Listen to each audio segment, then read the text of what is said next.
यहाँ पर जो है सो नेता और अफसर जो भी हैं वो सिर्फ बाढ़ के समय में आते हैं, थोड़ा थोड़ा कहीं हल्का फुल्का काम किए और इसका ऑडिट भी नहीं होता। बड़ा बड़ा बिल बना लिए चूँकि ऑडिट नहीं होता है और बिल बड़ा। अच्छा, आपका खेत अंदर है कि नहीं है? हाँ, अंदर है। अंदर है तो उसमें कुछ नहीं होता है? कुछ नहीं होता है। और कितना टैक्स दे देते हैं?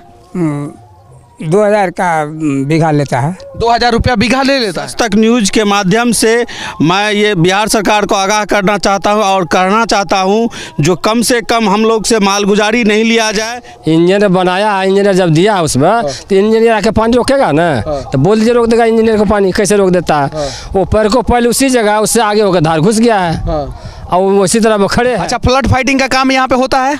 जी होता है, लेकिन अच्छा, हाँ। जमीन सब जमीन पे नहीं होता है, वो कागज पे ही होता है। कागज पे ही होता है। 300 करोड़ रुपया हर वर्ष इस पूर्वी तटबंध के नाम पे खर्च होता है।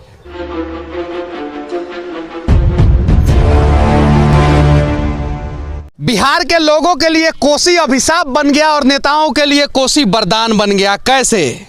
आज मैं वही कहानी बताने जा रहा हूँ। अभी मैं कोसी नदी के पास हूँ और यहाँ से नदी के रास्ते से अगर जाएंगे तो कोसी बैराज की दूरी लगभग कितनी किलोमीटर होगी? यहाँ से बाय नदी जो है 4 किलोमीटर है और रास्ते से जाएंगे तो 5 किलोमीटर 700 मीटर है, यानी 570 जो मार्किंग है वहाँ पे हम लोग खड़े हैं। अच्छा, ये बताइए चाचा, ये कोसी नदी से क्या क्या समस्या होता है आप लोगों को? बहुत गड़बड़ी होता है, कितना हानि होता है, लाभ तो नहीं हो रहा है कभी। लाभ नहीं हो रहा है। ये कोसी नेताओं के लिए वरदान बन गया, लोगों के लिए नहीं। ये लोगों के लिए भी वरदान बन सकता है अगर सिर्फ और सिर्फ फ्लड कंट्रोलिंग जो है अच्छे ढंग से कर लिया जाए तो। सही है कि नहीं नेताजी? निश्चित।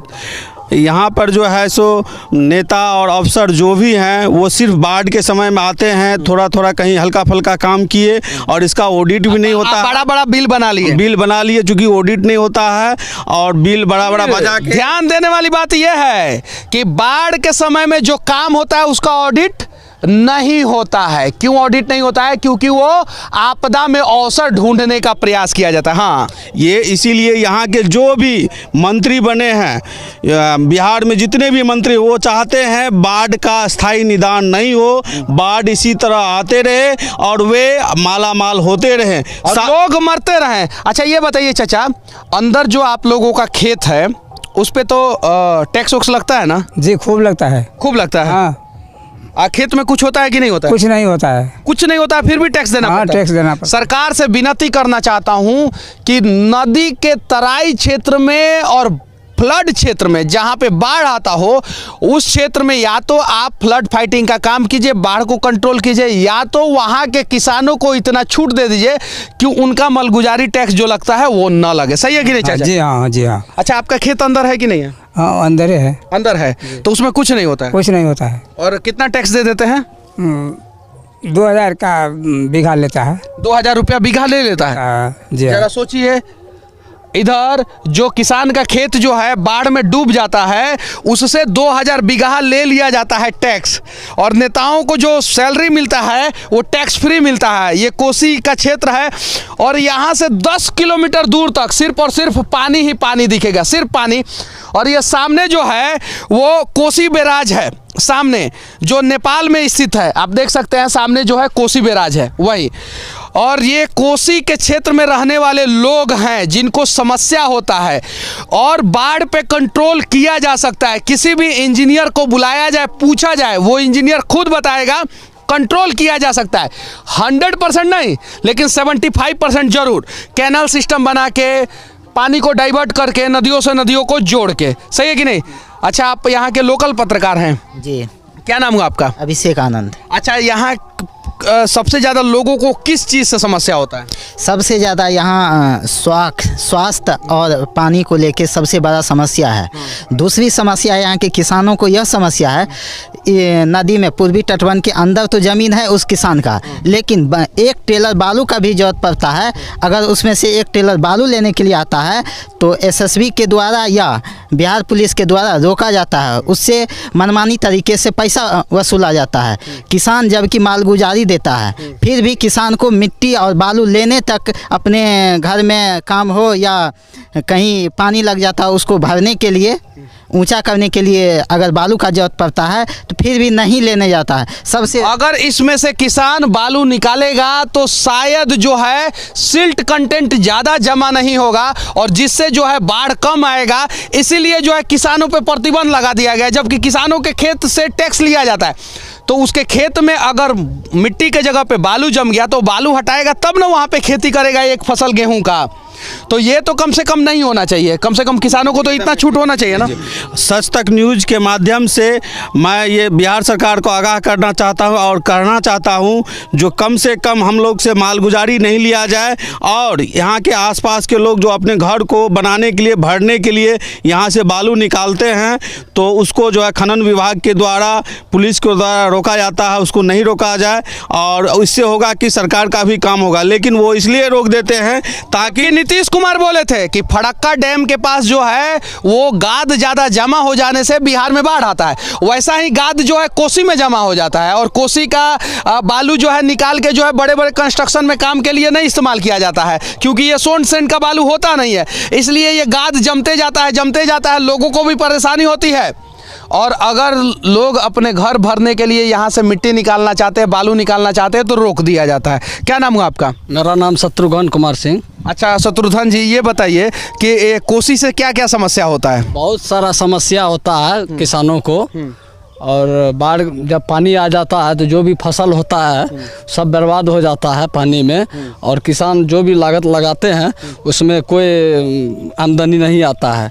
किसान यहाँ जो है, जबकि यहाँ के किसानों को अवेयर करके जो है ना गर्मी के दिनों में बालू पे जो खेती हो सकता है वो करवाया जा सकता है, लेकिन उसके लिए किसानों को अवेयर करने की ज़रूरत है। बहुत सारा स्कोप है, बस थोड़ा सा प्रयास किया जाए बाढ़ को कंट्रोल करने का। ख़त्म नहीं कर सकते हैं तो कंट्रोल तो कर सकते हैं, और कंट्रोल अगर बाढ़ को कर दिया जाएगा ना तो बिहार का दशा और दिशा सब बदल जाएगा। बहुत सारे लोग हैं यहाँ पे, देखिए ये बचवा, आ जाओ बाबू, इससे फिर एगो सवाल पूछेंगे। अच्छा, बाढ़ से तुम लोगों को दिक्कत होता है? जी सर। खूब ज़्यादा दिक्कत होता है? जी।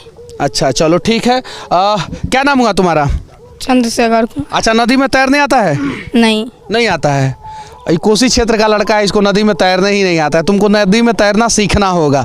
मैंने पूर्वी कैनाल बांध से पश्चिमी जो बांध है ये 10 किलो का बने पेट है, दूरी है। अच्छा, बीच सीमा नेपाल पड़ता है, तो नेपाले होते अभी बड़ा धार पर बह रहा है, वो तो इतनों कम से कम 3 किलोमीटर कम से कम बांध दिया जाए वहाँ से, तो कितना अच्छा होता, इतना ज़मीन तो बच जाता, इतना ज़मीन बच जाता। चलिए ठीक है। अच्छा, यहाँ पे तो कुछ काम हुआ है ना सर? पैरको पैल जो हुआ है इससे 1 किलोमीटर आगे कोसी तटबंध में, वो उससे देने कोई फायदा नहीं है। कहा तो इंजीनियर तो बोलता है कि उससे बहुत फायदा है, करंट रुकता है। अभी इंजीनियर आकर बोले ना पानी आकर रोक देगा। इंजीनियर बनाया है, इंजीनियर जब दिया उसमें तो इंजीनियर आके पानी रोकेगा ना, तो बोल दीजिए रोक देगा इंजीनियर को पानी, कैसे रोक देता है? वो पैरको पैल उसी जगह, उससे आगे होकर धार घुस गया है और वो उसी तरह वो खड़े हैं, उसको क्या कीजिएगा? तो बाढ़ राहत के नाम पे 300 करोड़ रुपया हर साल पास होता है, तो 300 करोड़ रुपया में से कम 30 करोड़ रुपया तो पानी में डालना है ना। 30 ज़्यादा पैसा चले जाता है सर, 30 करोड़ कैसे जाता है? उससे ज़्यादा चले जाता है। यहाँ से लेकर के आप मान के चलिए जो 100 किलोमीटर तक यहाँ कोसी जा रहा है, तो 30 नहीं 100 करोड़ रुपया पानी में डालना है ना। 100 करोड़ रुपया पानी में डालेगा तब ना 200 करोड़ रुपया अपने बैंक में डालेगा, बिल बनेगा। हाँ वही बात है सर, वही बात सच है। मतलब जो काम होता है वो सही नहीं होता। सही नहीं होता है, एकदम नहीं जी नहीं। देखिए ये चाचा मेरे कम पढ़े लिखे हैं, और कितना उम्र हो गया चाचा? जी 80 का लगभग, 80 के लगभग उम्र भी हो गया है, और इनको पता है कि इंजीनियर जो काम कर रहा है वो सही नहीं कर रहा है। अगर इंजीनियर सही काम करने लगे तो ना जाने कितने लोगों का घर बच जाएगा, ना जाने कितने लोग बाढ़ में नहीं डूबेंगे, और ना जाने बाढ़ में कितने लोगों का सपना नहीं डूबेगा। क्या नाम हुआ आपका? छोटेलाल मुखिया। अच्छा, क्या करते हैं आप? हम लोग मछली मारते हैं सर। अच्छा, मछली मारते हैं, तो मतलब कि बाढ़ से आप लोगों को भी समस्या होता होगा? खूब होता है सर, खूब होता है। खूब। अच्छा, बाढ़ में मछली भी मिलता होगा? छोटा छोटा मिलता है, कभी नहीं भी मिलता है, कभी नहीं मिलता है। अच्छा, कितना मछली रखे हैं अंदर? बहुत रखे हैं सर। बहुत रखे हैं। हाँ। अच्छा, फ्लड फाइटिंग के नाम पे जो है पैसा भी आता होगा यहाँ पे? ये तो मालूम नहीं है हम सर। अच्छा, फ्लड फाइटिंग शायद से नहीं मालूम है। बाढ़ से बचाव के लिए पैसा आता है ना यहाँ पे? अब देखिए ना, क्या दिन कहे इसको थोड़ा बोरा देने के लिए तो कोई नहीं देता है। इंजीनियर को भी कहे हम जो यहाँ पर बोरा थोड़ा दे दीजिए, नहीं दिया। आप बोलिए ये कट जाएगा तो पानी जाएगा ना उधर, तो कट जाएगा तब ना अधिकारी को मजा आएगा, तब ना 10 गो बोरा के जगह पे 10,000 बोरा का बिल बनेगा। अच्छा, फ्लड फाइटिंग का काम यहाँ पे होता है? जी होता है, लेकिन अच्छा, जमीन सब जमीन पे नहीं होता है, वो कागज पे ही होता है। कागज पे ही होता है। 300 करोड़ रुपया हर वर्ष इस पूर्वी तटबंध के नाम पे खर्च होता है।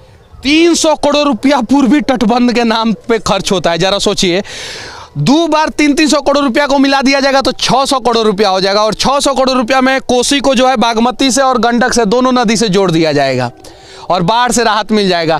लेकिन 2 साल में 600 करोड़ रुपया खर्चा करके बाढ़ से राहत जब मिल जाएगा तो अधिकारियों को जो है ना बैंक बैलेंस बनाने में दिक्कत होगा। सही है कि नहीं? जी, और उसके बाद यहाँ के जो जेई है, एसडीओ है जल संसाधन विभाग के, वो सिर्फ दिन में देखने के लिए आते हैं, रात में नहीं।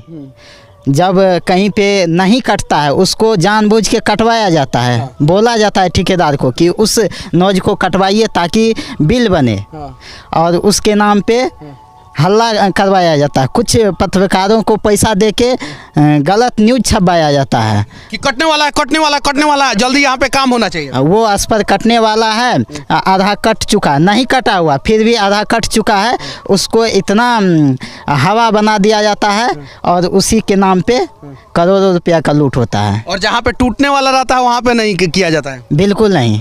जहाँ वहाँ से टूट जाए, देखिए कमाल का काम, जहाँ पे टूटने वाला होता है वहाँ पे काम नहीं किया जाता, ताकि वहाँ से टूट जाए, बह जाए, तो बहने के नाम पे करोड़ों रुपया उठाएंगे। और जहाँ नहीं टूटा है वहाँ पे हल्ला करवा दिया जाता है कि टूट गया, टूट गया, टूट गया, और वो तो टूटा है नहीं, तो बिना काम किए वहाँ पे करोड़ों रुपया कमा लेंगे।